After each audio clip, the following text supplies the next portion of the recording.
Sabe quando uma única frase, uma única declaração tem o poder de sacudir séculos de tradição? Pois é, foi exatamente isso que a gente viu acontecer recentemente.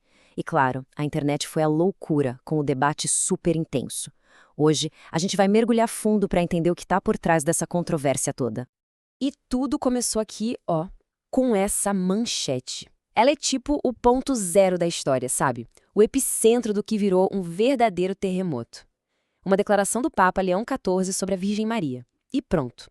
Foi o suficiente para dividir opiniões e, claro, incendiar as redes sociais.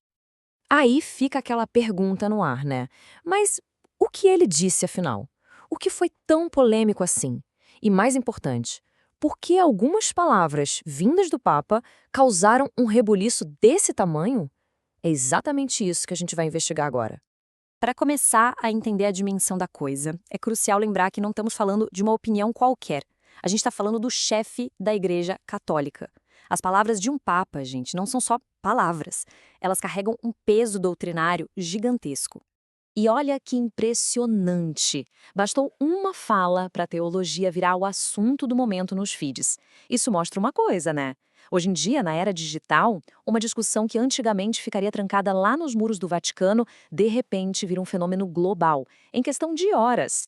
Tá, mas vamos ao que interessa. Qual foi a declaração, afinal de contas? Chegou a hora de ir direto ao ponto, ao coração de todo esse alvoroço. O centro de tudo, o ponto nevrálgico da polêmica, é uma nova perspectiva sobre o papel de Maria. A sugestão do Papa foi de que Maria poderia ser vista não só como mãe de Deus, mas também como corredentora. E essa palavra corredentora é a chave. Ela coloca Maria num patamar de participação na salvação que, para muita gente, soa, bem, teologicamente perigoso e até sem precedentes. E é exatamente aí que a coisa pega. É o ponto de colisão, sabe?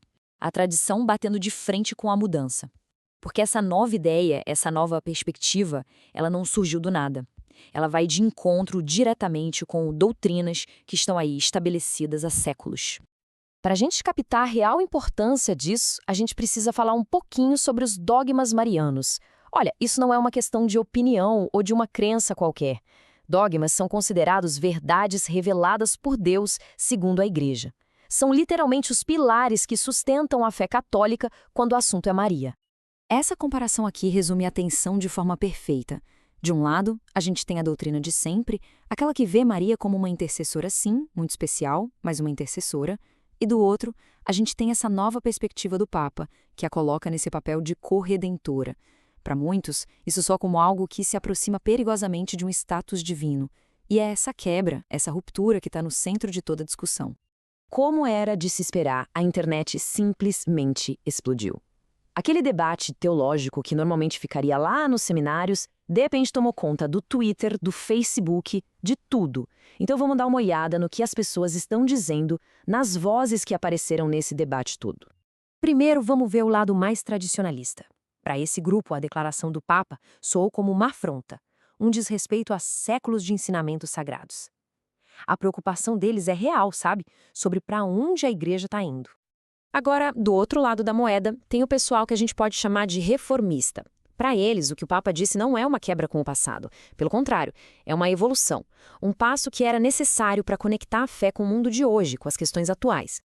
E claro, tem sempre quem está olhando de fora, né? Outros analistas, teólogos de outras religiões, e a visão deles é interessante. Eles não veem isso só como uma briga interna dos católicos. Para eles, é um evento importante, com implicações que podem sim respingar em todo o cristianismo. Olha só esse gráfico. Ele dá um raio-x bem legal do que está rolando online. Metade da conversa é debate teológico puro. Mas o que chama atenção é isso aqui. Mais de um terço das pessoas não está nem de um lado nem do outro. Elas só querem um esclarecimento, uma posição oficial do Vaticano. Isso mostra o tamanho da confusão que foi gerada. Enquanto isso, só uma pequena parte, uns 15%, está apoiando abertamente a nova ideia. Então, com esse cenário todo dividido, a pergunta de US$ 1 milhão é: e agora? O que o Vaticano vai fazer? Quais são os próximos passos? Bem, existem alguns caminhos possíveis, algumas cartas na mesa.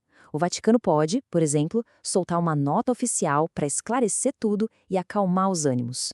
Outra possibilidade é abrir um período de debate interno, deixar os teólogos discutirem. Ou, num cenário mais radical, a declaração pode ser ajustada, reformulada ou, quem sabe, até retirada.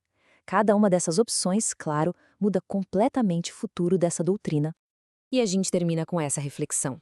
As palavras de um papa podem tanto construir pontes quanto criar muros, traçar linhas de batalha.